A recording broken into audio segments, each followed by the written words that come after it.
नमस्कार, ESPN 9 news में आपका स्वागत है। मैं हूं आपके साथ दिनेश कुमार। हरियाणा में जिस तरीके से ओम प्रकाश चौटाला का निधन हुआ है, 20 दिसंबर 2024 को उनका गुरुग्राम के मेदांता अस्पताल स्थित निधन हुआ था। और इस बीच आपको बता दें कि चौटाला परिवार पर राजनीतिक संकट भी दिखाई देने लगा। दरअसल राजनीतिक संकट ये है कि हरियाणा में हाल ही में 2024 में जो विधानसभा के चुनाव संपन्न हुए थे, उन चुनाव में कांग्रेस पार्टी को 9 सीटों पर क्लोज फाइट में हार का सामना करना पड़ा। भारतीय जनता पार्टी और कांग्रेस पार्टी के बीच जो वोट का अंतर देखा जाए तो वो महज 22 से 23 हजार वोट के बीच नजर आता है।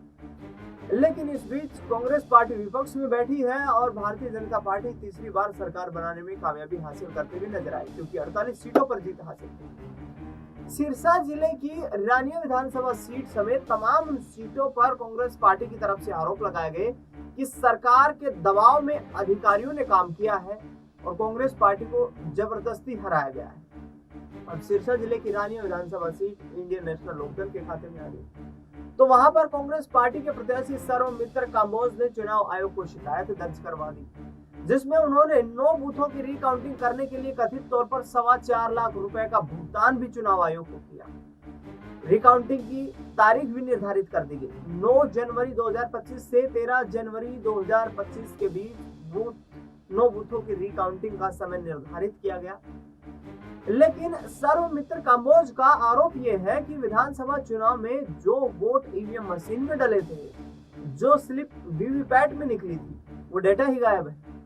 यानी कि चुनाव आयोग फिर आखिरकार यहाँ पर काउंटिंग किस चीज की करवाएगा। सर्वमित्र कांबोज ने कहा कि मॉक पोल करवाए जाने की बात कही जा रही है और वो भी एक बूथ पर, और एक बूथ के आधार पर ही ये निर्धारित करने की कोशिश की जा रही है कि यहाँ पर विधायक कौन होगा। उन्होंने कहा कि ये लोकतंत्र में सरेआम यहाँ पर लोकतंत्र की हत्या है और लोगों को जो जनादेश था वो कांग्रेस के साथ था।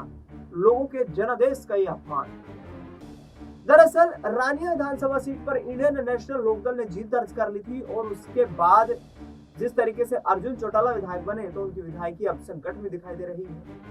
हालांकि सर्वमित्र कांबोज ने कहा है कि वह चुनाव आयोग की कार्यशैली से खुश नहीं है, इस फैसले से संतुष्ट नहीं है और एक एक वो वोट उनको दिखाया जाए, दोबारा से काउंटिंग करवा करके जो वोट उनके फेवर में पड़ा है या जिस बूथ पर उनको हार मिली है वो पूरी काउंटिंग जो चुनाव के वक्त में यहाँ पर करवाई गई थी वही काउंटिंग उनके समक्ष रखी जाए। सवाल तो बड़े हैं और सवाल लगातार आगे भी यहाँ पर सवाल खड़े कर रहे हैं आगे आने वाले वक्त के चुनाव के लिए कि आखिरकार क्या चुनाव आयोग इतना सुस्त हो गया है कि इस तरीके के डाटा को सेव भी नहीं रखा जाता। जबकि सर्वमित्र कांबोज ने कहा है कि हमने पूर्णतया एक हफ्ते के अंदर जो शिकायत दर्ज करवाने का वक्त होता है उसी वक्त में शिकायत दर्ज करवाई थी, लेकिन फिर भी हमें न्याय की उम्मीद दिखाई नहीं दे रही। हालांकि अर्जुन चौटाला ने कहा कि ये भूपेंद्र सिंह हुड्डा और दीपेंद्र सिंह हुड्डा का रचित षड्यंत्र है। इस बीच आपको बता दें कि चौटाला परिवार के एकजुट होने की खबरें भी सामने आ रही हैं। इस पूरे मुद्दे को लेकर के अभय सिंह चौटाला के सिरसा तेजा खेड़ा स्थित फार्म हाउस पर मुलाकात होती है रणजीत चौटाला, अजय सिंह चौटाला और दुष्यंत चौटाला की। और अब ये सियासी सरगर्मियां हरियाणा की राजनीति में लगातार बढ़ रही हैं कि आगामी वक्त में चौटाला परिवार फिर से एकजुट होता हुआ नजर आ सकता है। फिलहाल इस खबर में इतना ही। देश दुनिया की तमाम बड़ी खबरों के लिए आप देखते रहिए एसपीएन 9।